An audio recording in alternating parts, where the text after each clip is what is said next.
죄 중에서 가장 심각한 죄가 두 가지가 있어요. 이것이 모든 죄를 일으키는 뿌리가 되는 것이 하나는 교만이요, 하나는 불신앙입니다. 이 pride of unbelief, 이것은 root of every sin. 모든 죄를 일으키는 뿌리가 바로 pride인 것입니다. 이것은요, 우리 모두 가운데 다 있어요, 이 교만함이. 그런데 하나님은 우리를 쓰고 싶으신데 이 교만함을 철저하게 다뤄야 쓰임받을 수가 있는 것입니다. 재물을 다룰 때도 하나님은 교만한 사람에게 재물 안 주세요. 하나님은 겸손한 사람에게 재물을 주세요. 하나님은 교만한 사람을 쓰지 않으세요. 어떤 사람이 겸손함으로 출발해서 주 앞에 놀라게 쓰임받다가 나중에 교만해짐으로 쓰임받지 못하는 경우들 얼마나 많이 있습니까? 그래서 사람의 마음을 연단시키는 하나님께서 사람의 마음이 어떤 마음 되기 원하시는가? 이 교만이 꽉 차 있는 그 사람의 마음을 다 연단시켜서 겸손한 사람 되기를 원하는 것입니다. 그래서 겸손한 사람이 될 때에 주 앞에 쓰임받기 시작하시고 교만한 자를 물리치시고 겸손한 자에게 은혜를 주신다 말씀하신 주님.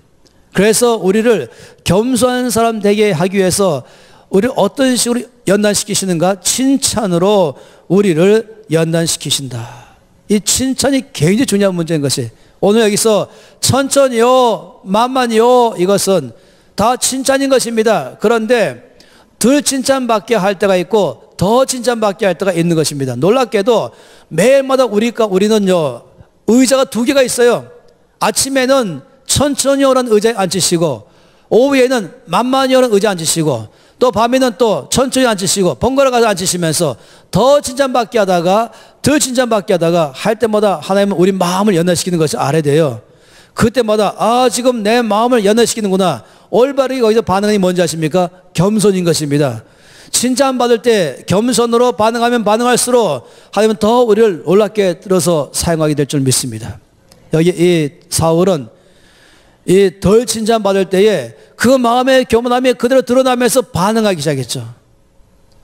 다윗도 마찬가지예요. 그런 사람 많이 봤지 않습니까?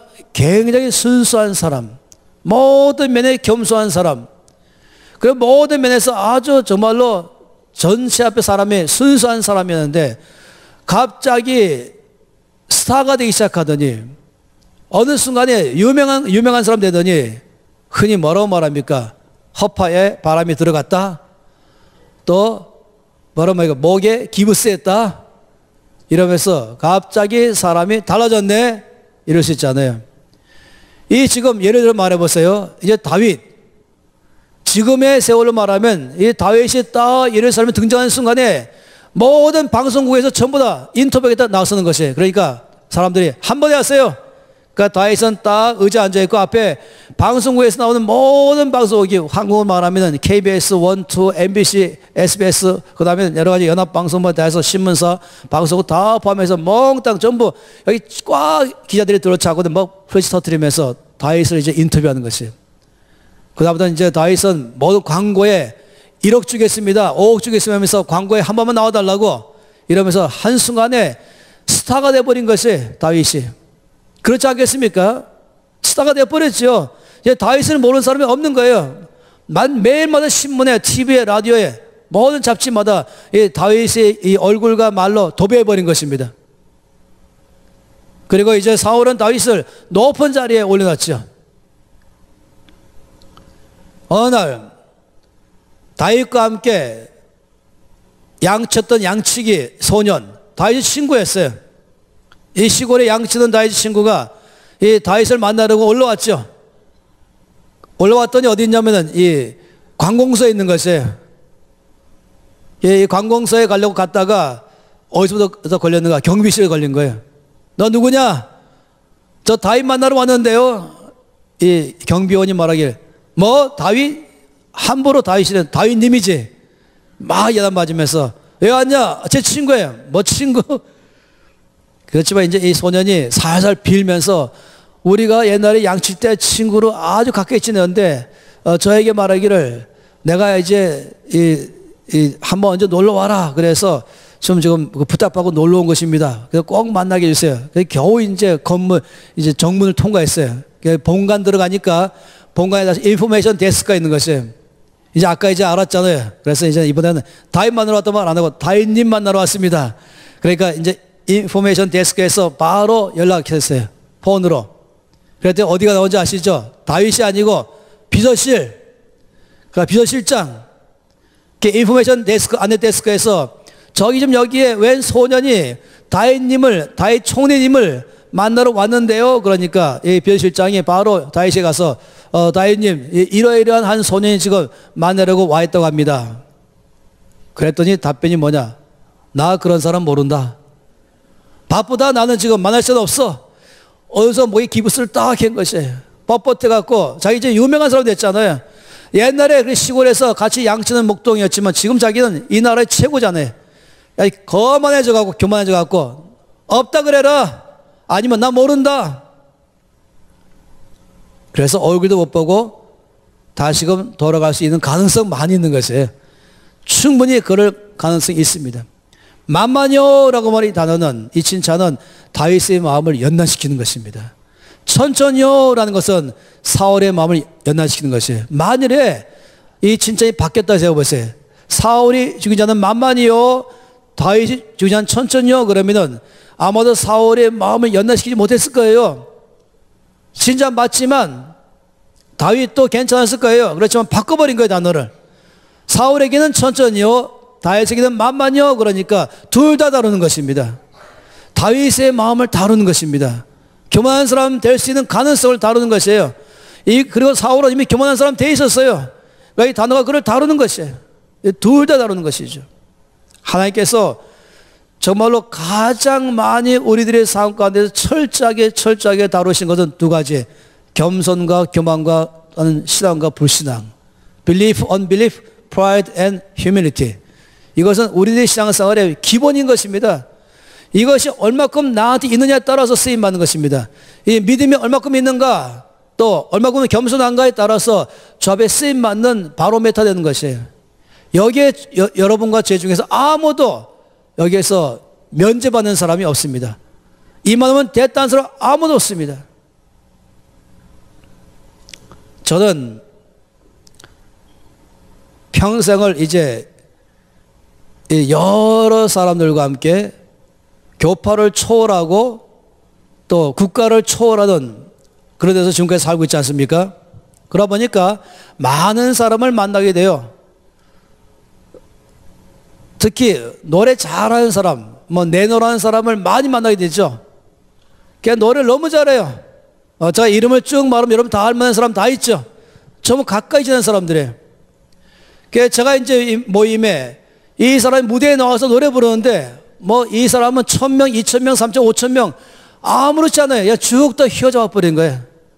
5천명 모였는데도 불구하고 이 사람 노래 부르면 몇 사람 있지 않습니까? 이런 송정미라든지 박정우라든지 다 놀랍게도 가까이 있던 사람들이었어요. 근데 이 사람들이 노래 부르면 하나님을 깊이 찬양하고 온 청중이 저 앞에 나가기 시작하고 박수갈채 받으면서 무대에서 정말로 크게 영광받기 시작하죠. 그러면 제가 어떻게 받는 겁니까?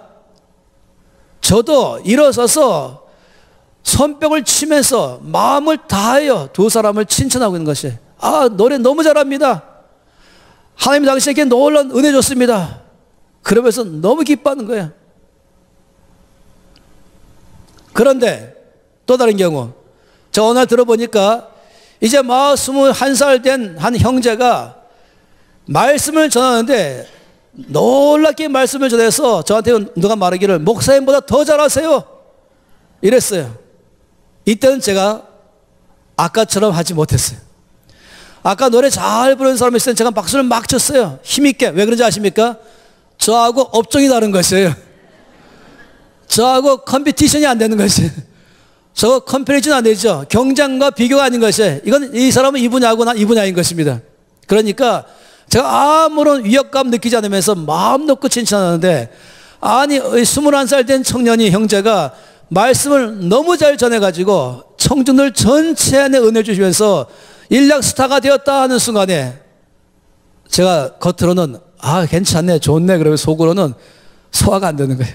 막 안 되면서 혹시 I worry about lose my job. 내 직종을 잃어버릴까 봐. 앞으로 밥 먹기가 좀 어려질까 봐. 그거보다도 제가 무대 한가운데 스타가 되었다가 가장 밀려나 버리고 뉴 스타가 등장하는 것이, 그럼 제 마음속에 위협감을 느끼는 것입니다. 비교의식, 경쟁의식. 정말 제 마음이 그랬었다니까요. 그런데 주님 저를 보시면서 네 마음이 뭐냐? 너 지금 네 마음을 다 보이고 있구나. 하나님께서 내가 너 어떤 사람 쓰는지 알지? 나는 겸손한 사람을 은혜 주고 나는 교만한 자를 물리친다. 너는 정말로 저 젊은 형제가 더 말씀을 많이 전할 수 있도록 힘껏 서포트하고 인커리지하면서 릴리스 해줄 수 있겠느냐? 그리고 정말로 마음으로부터 기뻐해 줄 수 있겠느냐? 저를 다룬받았어요. 여러 차례 다룬받았어요. 하나님이 저도 이 말씀은 This is my story이죠. 어느 때는 저에게 천천히요 했다가 어느 저에게 만만히요 하는 것이에요. 어느 무대에서 모든 사람이 박수를 치는 것이에요. 어느 날은 또 다른 사람 박수 받으면 저 뒤에 있는 것이고, 그럴 때 사람들이 아무도 저를 알아보지 않는 것이에요. 어제까지 저에게 박수 치는 사람이 새로운 사람이 무대에 나오면은 저는 관심도 없어요. 이 사람 쫙 가는 것이죠. 이럴 때에 내가 어떻게 할 것인가? 내가 무대에 나올 때는 어떻게 반응할 것이며, 무대에서 나갈 때 어떻게 반응할 것인가? 나에게 천천히요 말할 때, 만만히요 말할 때에 더 칭찬받거나 덜 칭찬받을 때에 내가 어떻게 반응할 것인가? 하나님은 마음을 칭찬으로 연단시켜서 놀랍게 쓰고 싶어 하시는 것입니다. 더 많은 재물을 주고 싶어 하시고, 더 많은 하나님 나라를 맡기를 원하시고, 더 많은 재능과 능력을 주기 원하시는데, 중요한 것은 겸손하냐 교만하냐. 하나님이 가장 엄격하게 다루시는 분야는 딴 것보다도, 온유함보다도 더 엄격한 것은 겸손인 것입니다. 가장 엄격하십니다. 왜 그런지 아시죠? 교만은 패망이라니까요. 이 교만에 우두머리가 누군지 아시죠? 사탄인 것이에요. 여러분 알지 않습니까? 에스겔서 말씀 보게 되면 하나님께서 모든 지은 피조물 가운데서 가장 탁월하게 지은 피조물이 누구냐면 사탄이었습니다. 원래 그는 모든 천사보다 가장 놀라운 천사로 지음받고 하나님 앞에서 예배하는 자로 부름받았어요.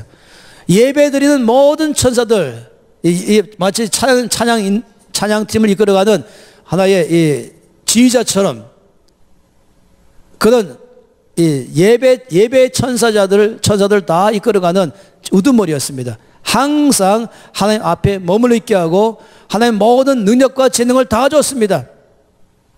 그런데 어느 날 하나님이 그를 땅바로 떨어뜨려 버린 것이에요. 더 이상 하나님 앞에 머물지 못하게 그를 쫓아내 버렸습니다. 왠지 아시죠? 교만 때문인 것입니다.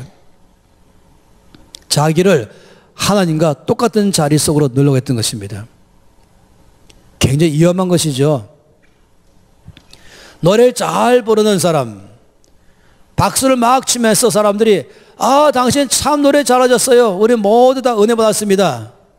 이럴 때에 이 사람은 어떻게 반응하는 게 겸손인가? 이 사람이 말하기를 아니 뭘요? 아무것도 별거 아닌데요. 이렇게 말하죠. 그 한마디 말하면 겸손한 척 하는 것이에요. 아니 뭘요? 뭐 아무것도 아닌데 별거 아니에요. 이렇게 말하면 겸손한 척하는 교만이죠. 진정한 겸손이라면 뭐라 해야 되는 것입니까? 고맙습니다 여러분. 그리고 바로 하나님이 저에게 하나님을 찬양하며 모든 회중들로 하여금 주께로 이끌어가도록 하는 재능을 주었습니다. 이렇게 말하면 겸손인 것입니다. 다시 말하면 칭찬할 때에 칭찬을 받으면서 어떻게 합니까? 받으면서 주머니에 넣었다 꺼내는 것이 아니라, 받은 다음에 내가 한번 여기 스멜링 하면서 뭔가 맛보는 것이 아니라, 받은 다음에 내가 50% 하나님 50%가 아니라 받으면서 바로 하나님께 드릴 수 있는 것. 감사합니다. 그러나 주께서 저에게 이 능력 주셨습니다. 할 수 있는 사람, 이런 사람이 겸손한 사람인 것입니다. 겸손함이라는 것은 뭐냐면 나 자신 누군지를 제대로 아는 것입니다. 나의 자리를 지키는 것입니다. 이 겸손의 정의를 말할 때에 겸손은 내가 누군지를 제대로 아는 것이고 믿음은 하나님이 누군지를 제대로 아는 것입니다. 이게 중요한 것이죠. 우리의 신앙생활에 두 가지의 큰 뿌리를 말씀드렸어요. 중요한 두 가지. 하나는 belief, 여기 unbelief. 이것은 하나님이 누군지를 아는 것. 여기에 대한 것이 바로 믿음이냐 불신앙이냐. 그러면 겸손과 교만, 여기는 한마디로 말하면 내가 누군지를 제대로 아냐 모르냐에 따라 다른 것입니다.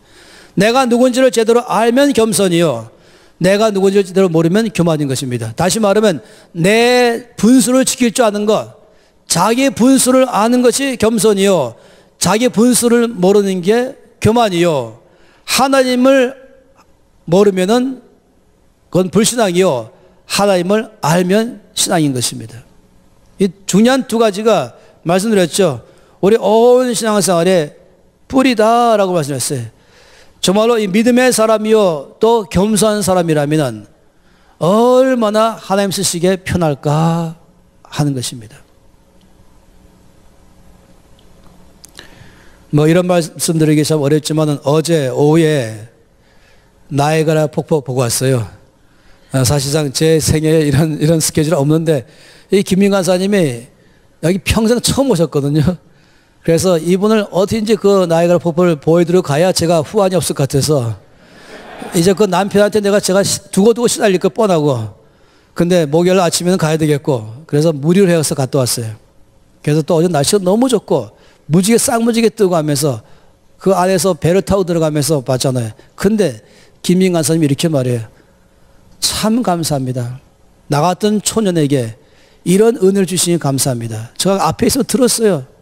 내 속으로 참으로 겸손한 사람이다.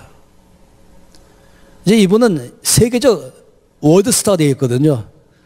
유튜브 조회건수 4천만 건 이상이고 모르는 사람이 없이 요즘 저를 볼 때마다 김민 간사님 말씀하시는 그분이 당신이십니까? 이렇게 물어보는 거죠. 어디 가든지 이분은 다 알려져 있어요. 제가 어디 가도 저는 사람들 몰라도 다 인사하더라고요. 그런데 저 얼마나 겸손한지 항상 겸손해요. 나 같은 초년에게 이런 은혜를 주시니 하나님 감사합니다. 제가 이거 앞에 들었어요. 그러면서 하나님이 늘 겸손한 사람을 쓰신 거예요. 어느 순간에 허파에 바람이 들어가서는 그럴 수 있잖아요. 얼마 전에는 어떤 분이 어떤 목사님인가 장로님인가 간사님한테 연락해 보냈대요. 편지인가 아니면 메일인가 카톡인가 보내면서 강사님 당신은 참 놀랍습니다. 어떻게 한결같으십니까? 처음에 이제 말씀 사역자로 등장할 때에는 나를 이만큼 말씀 속에서 일으켜준 분은 바로 나의 스승 홍성 목사님이 계십니다 하더니 이렇게 유명한 사람이 된 다음에도 여전히 그 마음이 변하지 않으면서 여전히 나의 스승 홍성 목사님을 똑같이 말씀하십니까? 제가 그 말을 들으면서 제가 마음속에 깊이 아는 게 있는 것이에요. 그리고 제 마음속에도 너무 고맙죠. 어느 순간 허파에 바람 들어가면 저는 떨려나갈 수 있잖아요.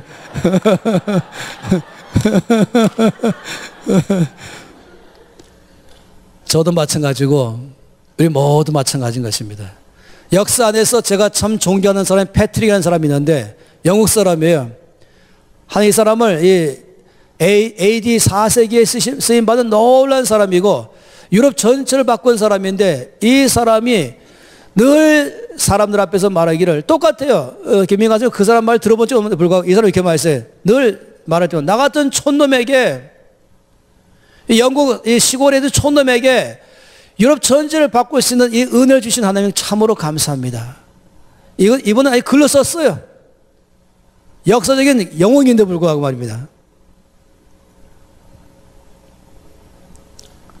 우리가 때로는 영어식 표현 가운데서 이런 표현이 있지 않습니까?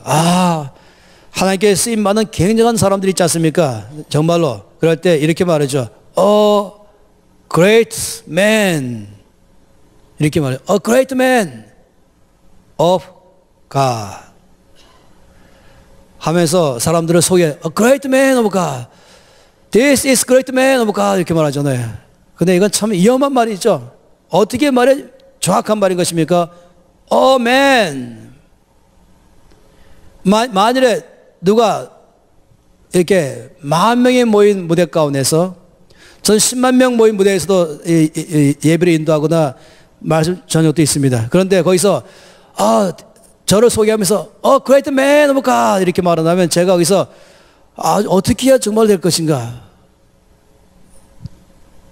No, I am a man 이렇게 말이죠. 저는 그냥 a man of 뭡니까? Great God. 이게 정사 아니겠습니까? 나는 그냥 단지 연약한 한 사람일 뿐입니다. 그러나 나를 사용하시는 하나님은 위대하십니다. 이게 중요하죠. 근데 교만한 사람은 나는 위대한 사람 여기에 초점 맞춘다면 사람들은 그 great man에 초점 맞추면 모르겠어요. 그러나 정말로 겸손한 사람이라면 아니요, 나는 단지 한 명의 여러분과 똑같은 사람입니다. 그러나 나를 사용하시는 하나님은 위대하십니다. 이게 겸손함의 특징이죠. 다윗 보세요. 이게 말씀 보니까 사울은 그때부터 다윗에 대한 경쟁의식에 꽉 차있고 두려움이 꽉 차가지고 그를 죽이려고 했었죠. 그래서 다윗을 멀리 한직으로 보내버렸어요. 한마디로 변방의 장군으로 보낸 것이죠. 여기 말씀 보면 이렇게 나와 있어요. 13절 말씀 보세요. 18장 13절 보니까 그러므로 사울이 그를 자기 곁에서 떠나게 하고 그를 천부장으로 삼음에 그가 백성 앞에 출입하며 라고 말하고 있습니다. 그런 다음에 14절 말씀에는 다윗이 그의 모든 일을 지혜롭게 행하니라. 그 다음에 보세요. 15절 말씀에 사울은 다윗이 크게 지혜롭게 행함을 보고 그를 두려워했으나 온 이스라엘과 유다는 다윗을 사랑하였으니 그가 자기들 앞에 출입하기 때문이었더라. 여기 단어가 있죠. 똑같은 단어가 있죠. 뭡니까? 백성 앞에 출입하다. 이 단어예요. 이 말씀 보니까 다윗은 백성 앞에 출입하였다. 이렇게 말했고 또 온 이스라엘 백성들은 다윗을 사랑하였는데 그 이유는 뭐냐면 자기들 앞에 출입하기 때문이었다. 이렇게 말했다는 것이에요. 이 단어, 이건 이제 언어를 그대로 번역한 단어예요. 출입하다 이 단어가 뭡니까? 출입하는 단어는 저 문으로 들어오고 나가는 이 뜻 아니겠습니까? 근데 백성 앞에 출입하다, 또 백성들은 다윗을 사랑하는 이유가 자기들 앞에 출입하기 때문이었다. 이 말은 뭡니까? 이 단어는 뭐냐면 출입하다는 단어는 겸손하게 행하였다. 그러니까 언제나 똑같이 목동일 때의 다윗이나 유명한 스타가 됐을 때 다윗이나 여전히 그 마음은 동일한 마음이었다. 사람을 대할 때 있어서 목에 기부 싸면서 갑자기 목소리 소리 내면서 사람은 눈으로 아래 깔아당기면서 목에 힘을 주면서 말한 것이 아니라 여전히 다윗은 목동일 때의 사람을 대할 때나 유명한 사람이 되어서 사람을 대할 때나 그건 동일하다는 것입니다. 늘 겸손하다는 것입니다. 내가 위대한 것이 아니라 내가 골리앗을 죽였지만은 나의 능력으로 죽인 것이 아니라 나의 하나님이 나에게 골리앗을 죽일 수 있는 능력을 줬습니다. 우리가 어제 봤지 않습니까? 다윗이 말할 때에 사자나 곰이 와서 양떼 중에 새끼 양을 뺏어가면 내가 쫓아가서 그 양을 뺏어냈고 나를 해하고자 하면 내가 그를 죽였나이다 말한 다음에 하나님이 나를 사자와 곰의 발톱에서 건져내셨은즉 이렇게 말하면서 다윗이 말하는 게 뭐냐면 내가 위대해서가 아니라 내가 능력이 많아서가 아니라 하나님이 나를 사자와 곰의 발톱에서 건져내셨습니다. 이것이 겸손함인 것입니다. 그래서 다윗은 만만히요 말했다 할지라도 그는 목에 기부 싸면서 사람이 변했네 하는 것이 아니라 그는 여전히 출입하였다. 백성 앞에 출입하였다. 여전히 그는 겸손한 사람이요. 모든 사람을 대할 때 허리를 굽히고 대해 있으며 모든 사람 대할 때 자기는 굉장한 사람인 것처럼 뭔가는 꾸미는 것이 아니라 자연스럽게 있는 그대로 사람을 대할 때 늘 그들을 사랑하고 그들을 공경하고 아껴주며 자기는 그대로 뭐 가식적인 사람이 아니라 자기 있는 그대로 삶을 살면서 백성 앞에 같이 출입하였다. 이렇게 말했습니다. 여기서 이 천천히요 만만히요라는 이 칭찬으로 하나님께서 사울의 마음과 다윗의 마음을 연단시키는데 하나님은 이 사울의 교만함을 겸손한 사람으로 바꾸고자 칭찬으로 연단시켰고, 하나님은 이 다윗의 마음이 교만함을 끝까지 가도록 위해서 칭찬으로 연단시킨 것입니다. 더 칭찬하든지 덜 칭찬하든지. 그럴 때 여기서 이 사울은 그냥 교만으로 가버렸었죠. 그러나 다윗은 겸손한 사람이 된 것입니다. 이 캐트린 쿨만, 여러분 혹시 아신 분 있을지 모르겠어요. 캐트린 쿨만 제가 참 좋아하고 있습니다. 이분은 여자분이에요. 이 캐트린 쿨만에 대해서는 지금 많은 사람들에게 잊혀졌지만은 굉장한 분이에요. 이 제이미 버킹함이라는 분은 이제 지금 목사님이지만 원래는 뉴욕 타임즈 기자였습니다. 이 제이미 버킹함이 이 캐트린 쿨만 집회를 참석했어요. 왜냐하면 하도 뻥친다고 생각하니까. 이 캐트린 쿨만 집회는 기적의 집회였습니다. 그래서 미국에서 캐나다에서 전역에서 30시간 걸려서 대형 버스 타고 마을 사람들이 와서 그 집회에 참석했습니다. 그런데 하나님이 역사할 때는 놀라운 역사거든요. 그냥 기도하는 가운데서 몇째 줄에 어떤 병 걸린 사람 중에서 지금 낫게졌습니다 말하면은 이 발런티어들이 가서 그분을 모시고 무대 앞으로 나오는데 계단을 따라 내려오기 시작하죠. 그 고침받은 사람의 100%는 다 휠체어를 타고 온 사람들이고, 다음 주에는 자기 주치의를 데리고 와서는 주치의가 말하기를 제가 이 사람을 오랫동안 병을 갖다 돌봤었는데 의학적으로 치료 불가능한 사람이었습니다. 그런데 어느 날 와서 보니까 완치되었습니다. 의학적으로 설명할 길이 없고 제가 아는 것은 하나님이 이 사람을 고쳤습니다. 이거 외에는 해답이 없습니다 하면 사람들이 얼마나 박수 치겠습니까? 이 사람이 이 사람 앞에 손 대고 기도할 때는 다 넘어갔었어요. 심지어 집에서 TV를 보는 사람 넘어가 버린 것이에요. 제가 아는 제가 나온 학교가 카톨릭 대학이잖아요. 카톨릭 계통의 대학이지 않습니까? 그러다 보니까 거기서 이제 어느 한 신부님 알았어요. 프란시스 맥나심이라고 키 크고, 이분은 도미니칸 수도원의 수사임에서 과학자였습니다. 아주 지적인 사람이었어요. 그런데 이 캐트린 쿨만 집회에 대한 소문을 들었습니다. 그것은 병고침이라고 시작하고 안수할 때 하나 역사하기 시작한다. 그러니까 이 사람 키가 제가 보기 거인이었어요. 그래서 저 가짜다, 저 체면술일 것이다 해서는 내가 그것을 증명하겠다. 그리고 그 집회에 참석해서 줄을 서갖고 캐트린 쿨만이 안수할 때 그는 난 안 넘어지겠다, 체면에 안 걸리겠다. 그래서 안수할 때 나는 절대로 넘어지지 말아야지 넘어져 버렸어요. 그래갖고 다시 일어나면서 아니 이거 아니지 하고 한 번 다시 이거 아닐 거야 정님 맞아 차려야지 또 넘어가 버렸어요. 이번에 패러다임이 바뀌어버렸어요. 아, 내가 모르는 하나님의 놀라운 능력이 세계에 있구나 이러면서 이 프란시스 맥나 신부님의 성령 능력 받고, 그 다음에 파워 투 힐이라는 책을 쓰면서 갑자기 사람이 바뀌었어요. 그래서 직접 간증했죠. 이런 것처럼 어마어마한 역사가 일어나는 것이에요. 그러니까 이 제이미 버킹함 이 신문 기자가 이거 사기다 이것을 알아내기 위해서 그 집회에 사기를 밝혀내기 위해서 참석했었다가 놀랍게도 예수님을 깊이 만나게 됐습니다. 그리고는 목사가 됐어요. 글을 얼마나 잘 쓰겠습니까? 그는 캐트린 쿨만을 가까이에서 깊이 관찰하면서 이 사람이 어떤 사람이길래 도대체 저 앞에 쓰임받는가를 다 보기 시작하고 글을 써줬어요. 그래서 기적의 종, 신유의 종, 캐트린 쿨만 이렇게 우리나라 말로 번역되어 있죠. 그 제이미 버킹함이 캐트린 쿨만에 대해서 글을 쓴 것이에요.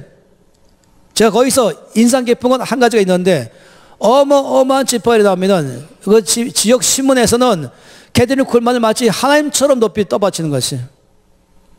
그날도 엄청 집회에서 기적이 막 일어났습니다. 사람이 걷기 시작하고 뛰기 시작하고 난리 났죠. 집회가 끝났어요. 제이미 버킹함은 캐트린 쿨만이 어디 있는가 봤더니 안 보이는 거예요. 막 찾았죠. 그랬더니 저 무대 뒤쪽에, 아무도 없는 그 뒤쪽에 가서 무릎 꿇고 엎드려서 흐느끼면서 전심으로 기도하기를 모든 영광은 주님 홀로 받으십시오. 오늘 저녁에 역사하신 분은 예수님 당신 한 분뿐이십니다.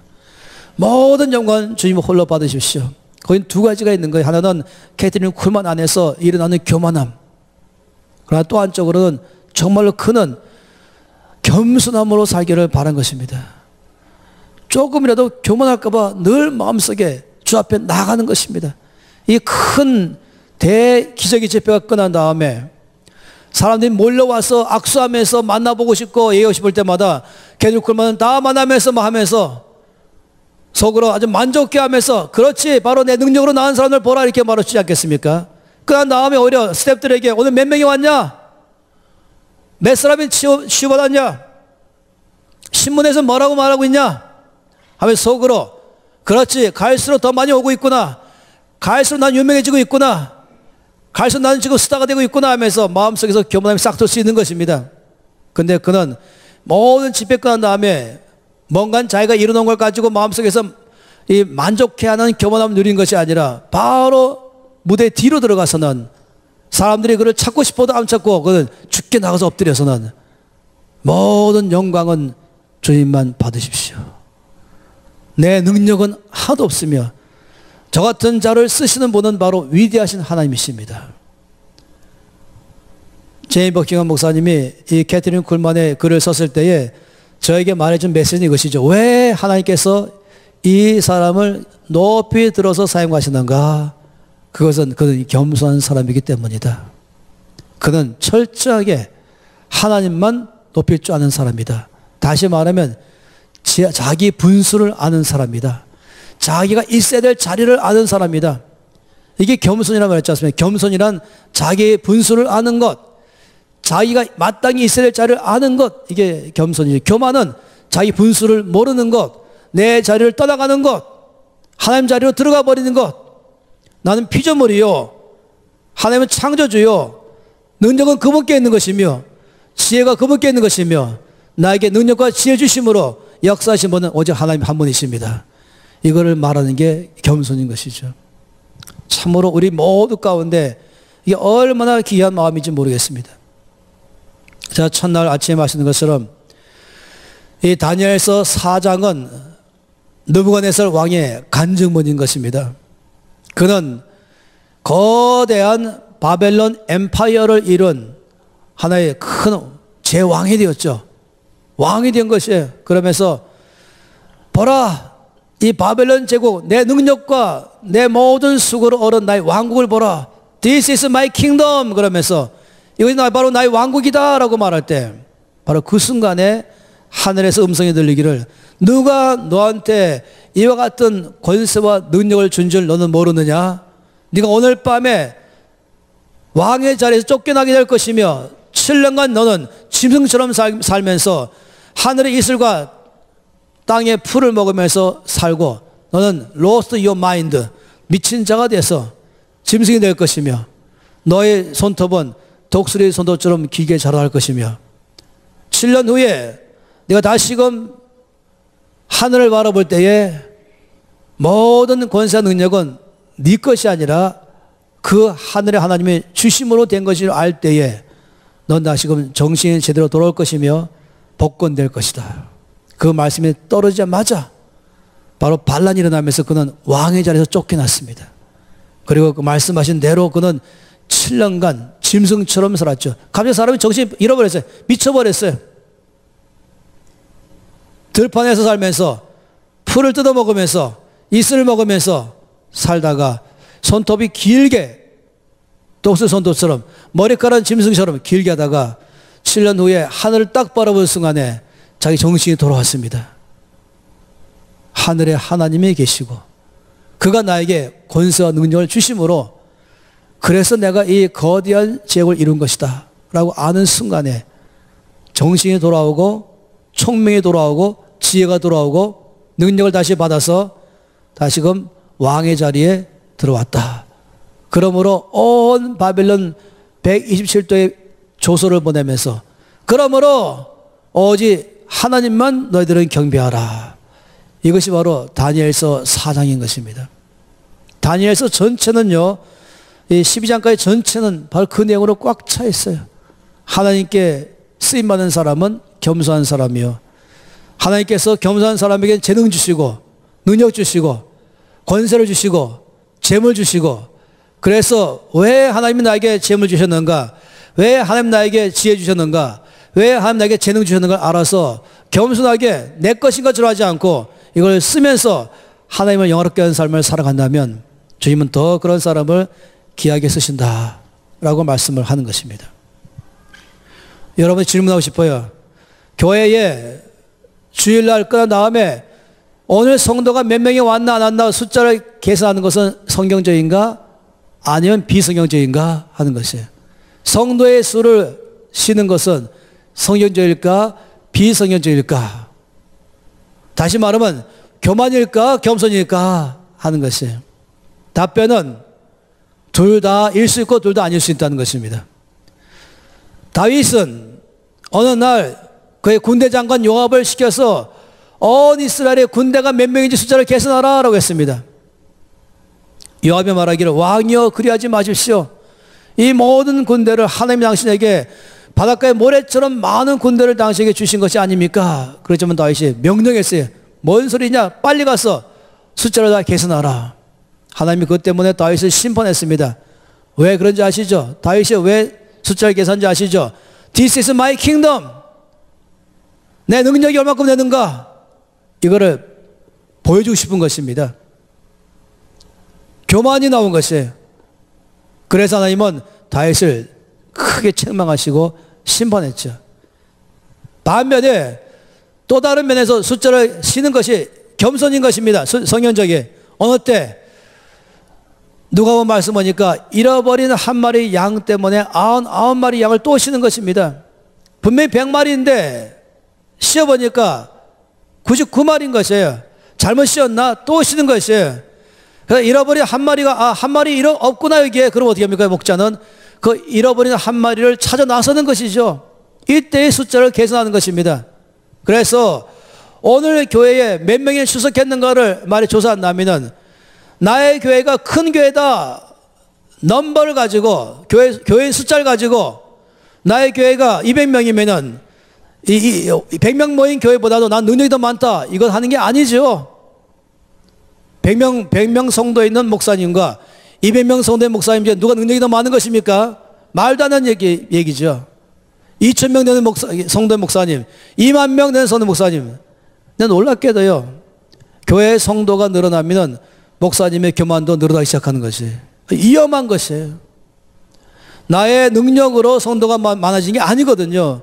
나의 능력과 지혜와 나의 경험 때문에 목회 성공하는 게 아니거든요. 하나님께서 그분의 백성들을 지금 모아주시도록 은혜를 주신 걸 모르고 교만해진다면 어느 순간 쓰임받지 못하는 것입니다. 그러나 성도의 숫자를 계산할 때가 있는데 혹시라도 시험 들은 성도는 없는가? 혹시라도 병 들은 성도는 없는가? 혹시라도 잃어버린 양은 없는가? 이것을 알아내기 위해서 그리고 새로 들어온 성도 가운데는 혹시라도 아직까지 연약하다면 돌봐주고 치료해주고 위로해주고 세워줘야 될 성도는 없는가? 이걸 알아보기 위해서만 숫자를 계산한다면 그건 성경적이라는 것입니다. 저는 교회가 절대로 교만하지 않기를 바랍니다. 여러분이 속한 교회를 절대로 남의 교회와 비교하지 마시기 바랍니다. 다 하나님의 은혜요. 20명이 모이든 200명이 모이든 2,000명이 모이든 2만 명이 모이든 누구를 비교 평가하지 마시고 오직 하나님만 높아지기를 바란 것입니다. 예배로 모일 때마다 거기에 예수님만 높아지기를 바란 것이에요. 목회자도 늘 교만함을 경계해야 되는 것이고 모든 성도는 늘 교만함을 경계해야 되는 것입니다. 사업하는 사람은 사업하는 대로 음악가 음악하는 대로 자기 분야 어디 있든지 나에게 재능 주시는 분은 주님이시요 나에게 지혜 주시는 분은 주님이시요 나에게 재능과 지혜 주심으로 주님께서 목적이 계시구나. 그 목적이 뭔지 알아서 겸손함으로 그 목적을 잘 이행한다면 더 많은 지혜와 더 많은 능력을 주실 것입니다.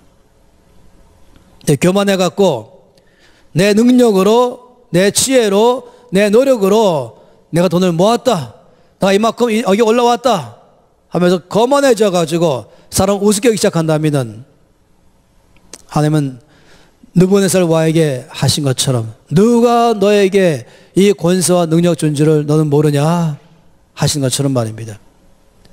우리는 모두 가운데 주께서는 칭찬으로 우리를 연단시키십니다. 우리를 천천히요 자리 안에 들어가게 하시고 만만히요 자리 안에 들어가게 하시고 그때마다 항상 자기를 낮출 줄 알아야 되는 것이에요. 언제나 낮추면 낮아지고 높이면 또한 주 앞에 영광 돌리고 하는 것이죠. 자기를 낮추면 올라가려고 하지 마시고 자기를 낮추면 내가 낮아지면서 더 주 앞에 겸손으로 나가는 것이고 나를 높이면 그럴 때라도 또한 주 앞에 겸손으로 나가는 것입니다. 그러나 나를 낮추고 나를 높이는 모든 권세는 하나님께만 있습니다 라고 하면서 나가면 되는 것이죠. 누가 저를 낮출 때에 저는 높아지려고 왜 넌 나를 낮추냐? 왜 나를 짓밟냐?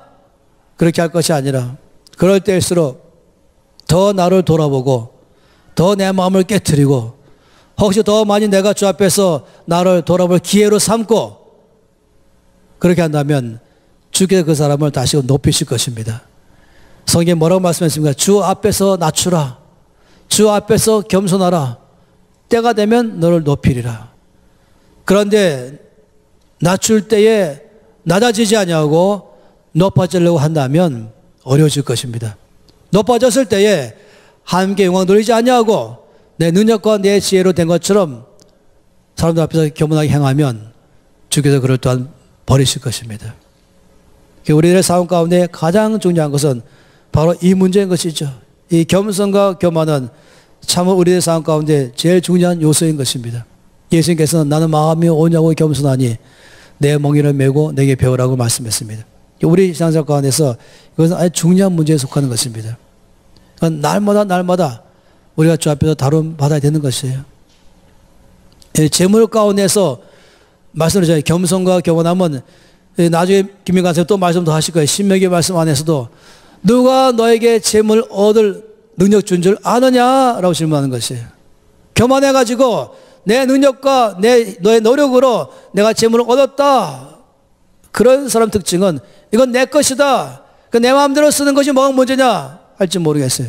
그러나 정말 겸손하여서 하나님의 나에게 재물 얻을 능력과 지혜를 주시고 건강 주시고 기회를 열어줬습니다. 안다면 이 재물을 주신 주의 뜻이 무엇인가를 알아서 이것은 나의 것이 아니라 주의 것입니다. 주님 제가 이 재물을 왜 너에게 저에게 주셨습니까? 어떻게 쓰기를 원하십니까? 이거 다 주님의 것입니다. 그러면서 주의 뜻대로 재물을 쓸 줄 아는 사람 되는 것입니다. 겸손은 분수를 아는 것이라고 말씀드렸죠. 교만은 분수를 모르는 것이다 라고 말씀드렸죠. 여기에 대해서 아주 재미있는 말을 가끔씩 할 때가 있어요. 김민희 간사님과 저를 같이 동시에 강의로 재정 강의할 때의 특징은 이분은 성부의 모델로 부르신 것입니다. 저는 성빈의 모델로 부른 것입니다. 두 사람 식사로 갈 때에 김민희 간사님이 저에게 목사님 제가 오늘 점심 쏘겠습니다. 아유 고맙습니다. 목사님 오늘 제가 라면 사겠습니다.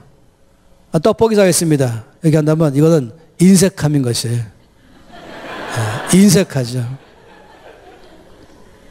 적어도 저희 보고 목사님 제가 오늘 점심을 하얏트 가서 25만원짜리 점심을 쏘겠습니다. 이러면 겸손인 것이.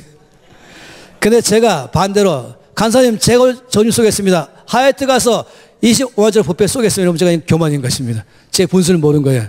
저는 이분 모시고 라면집 가는 게 제 겸손인 것이죠. 제 분수를 아는 것, 내가 가지고 있는 돈만큼 내 처지만큼 살아가는 것, 이게 겸손이죠. 그렇지 않고 그냥 늘 허설을 떠는 것이에요. 저는 이 사역을 하면서 많은 사업가들을 만났는데 제가 깜짝 놀라는 것이에요. 세상을 다시 배우기 시작했어요. 왜 주님 저보고 이 재물이 중요한가를 다 알기 시작한 것이에요. 빚지지 않고 사업하는 사람이 없다는 사실, 이건 좀 충격이고, 빚 없는 교회가 드물다는 사실 충격이고 말이 안 되는 것이죠. 2천억 자산의 큰 회사의 회장으로서 의리의리한 빌라를 가지고 있고 외제차를 타고 다니면서 항상 큰 소리 치면서 사는 회장님, 제가 만나서 모든 걸 다 조사해 보니까 뭐뭐뭐뭐해서 빚진 게 다 합쳐서 2,200억인 것이에요. 근데 세상은 어떻게 하냐면 이 자산은 자본 플러스 부채인 것이에요. 그래서 다 돈도 빚정도 능력을 생각하는 것이에요. 말도 안 되는 말하는 것이에요. 세상에서 말하는 거짓말이죠. 제가 보기 이렇게 말했죠. 당신은 마이너스 200억이네요. 빚쟁이네요. 오늘 돈 다 털어버리면 거지 우째 거지여서 빚져버렸네요. 넌 모르는 거예요. 저를 아는 사람들은 제가 뭘 원칙하는지 알아요. 저에게 정짐사겠다고 나서는 분마다 제가 꼭 물어봅니다. 빚 있습니까? 없습니까? 회장님인데 빚이 있다 그러면 죄송하지만 빚 없는 제가 사겠습니다. 빚 다 갚을 때까지 살 자격이 없습니다. 기분 팍 상하는 거죠. 여러 사람이 이렇게 말해요. 아, 제 평생에 목사님 통해서 정심 얻어본 건 처음입니다. 제가 사주는 거예요. 물론 의리어린 식당 안 가겠지만은 빚 없는 전 살 수 있는 권한이, 살 수 있는 돈이 있는 것이죠. 근데 빚지면 살 돈이 없는데 적어도 나는 지금 회장이라 이거죠. 그래서 의리어린 식당 가서 사는데 알고 보니까 빚지고 살면서 말입니다.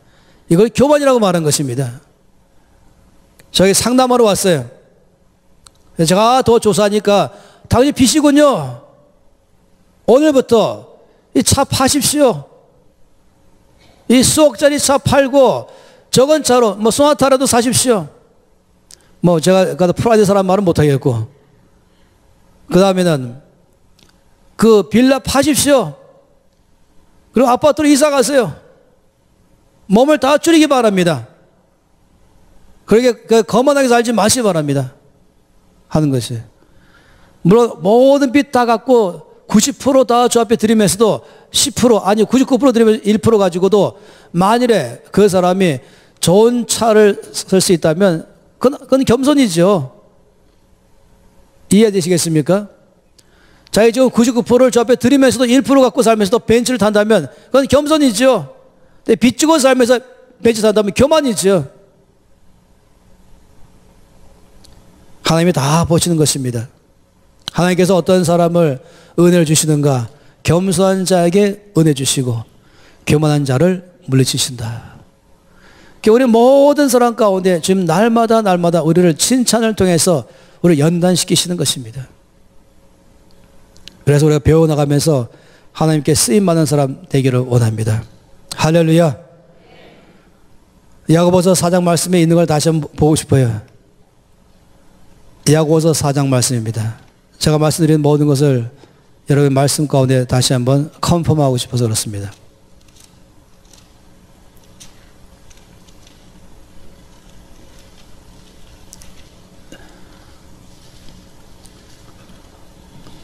육 절 말씀, 야고보서 4장 6절 말씀입니다. 다 함께 읽겠습니다. 그러나 더 큰 은혜를 주시나니 그러므로 일렀으되 하나님이 교만한 자를 물리치시고 겸손한 자에게 은혜를 주신다 하였느니라. 이것이 하나님께서 늘 원하는 하나님 나라의 원칙이기 때문에 하나님은 우리 모든 사람들이 늘 주 앞에서 겸손으로 살기를 바라는 것입니다. 베드로전서 5장 말씀도 또 보겠습니다. 베드로전서 5장 말씀 5절과 6절 말씀입니다. 이미 아까 다 봤던 말씀이지만 한 번 더 보고 싶어서 그렇습니다. 베드로전서 5장 5절 6절 말씀 함께 읽겠습니다. 젊은 자들아 이와 같이 장로들에게 순종하고 다 서로 겸손으로 허리를 동이라. 하나님은 교만한 자를 대적하시되 겸손한 자들에게는 은혜를 주시느니라. 그러므로 하나님의 능하신 손 아래에서 겸손하라. 때가 되면 너희를 높이시리라. 아멘. 주께서 끊임없이 우리 가운데 이 교만과 겸손의 문제를 말씀을 하고 있는 것입니다. 잠언 말씀을 다시 또 볼까요? 잠언 말씀 가운데 18장입니다. 잠언 18장. 잠언의 이 말씀은 여러 번 수없이 많이 나오지만은 그러나 이 몇 구절만 다 대표로 보는 것이에요. 얼마나 주께서 이것을 강조하시는지 보는 것이죠. 잠언 18장 12절 말씀입니다. 다 함께 18장 12절 읽겠습니다. 사람의 마음의 교만은 멸망의 선봉이요 겸손은 존귀의 길잡이니라. 굉장하지 않습니까? 교만은 멸망의 선봉이요. 다 아는 말씀이죠. 멸망으로 가는 길인 것입니다. 겸손은 존귀의 길잡이니라. 겸손한 자는 존귀하게 되는 출발점이라는 것입니다. 저 여러분의 삶 가운데서 끊임없이 주께서 우리의 마음을 다루시는 것은 바로 이 교만한 자가 되지 아니하고 겸손한 자가 되어서 정말로 존귀한 사람 되기를 바라는 것입니다. 그래야 주께서 우리 모든 삶 가운데서 우리를 사용할 수 있기 때문에 그런 것이죠. 오늘 말씀 가운데 저는 더 이상 말씀하지 않겠습니다. 이 한 가지 말씀으로 마치고 싶어요.